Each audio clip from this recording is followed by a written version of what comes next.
Hey everyone, thanks again for taking time out of your Monday to be part of the Outset Devotional Ministry.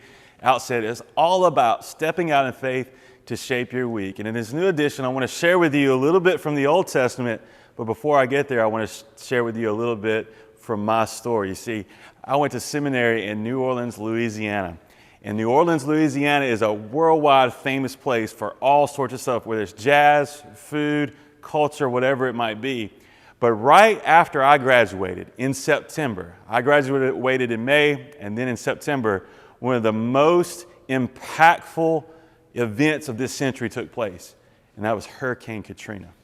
And I watched, as I had left New Orleans and moved to Atlanta, I watched our seminary president and other professors and students rally together to keep the seminary going in spite of the circumstances of Hurricane Katrina. In fact, the housing that we lived in, our seminary housing, there was a 9.5-foot watermark where Lindsay and I used to live.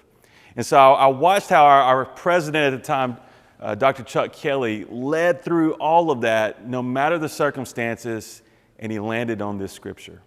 And what I want you to know today is that God is for you, even in your circumstances. I want to read from you Isaiah Chapter 43, verse 2. This is what's written. When you pass through the waters, I will be with you.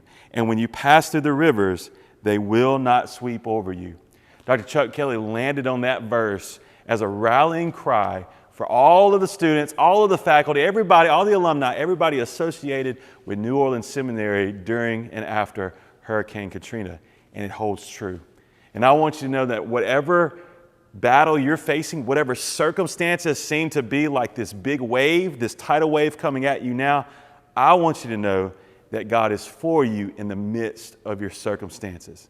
That as you begin this week, you don't have to doubt where God is, because God is present even in the waters as they pass. Because what destroys doesn't destroy a child of God. And friend, that's who you are. God is for you in your circumstances. I hope that's encouraging you this week. I hope it's challenging for you. And I hope to see you next time on a new edition of Outset.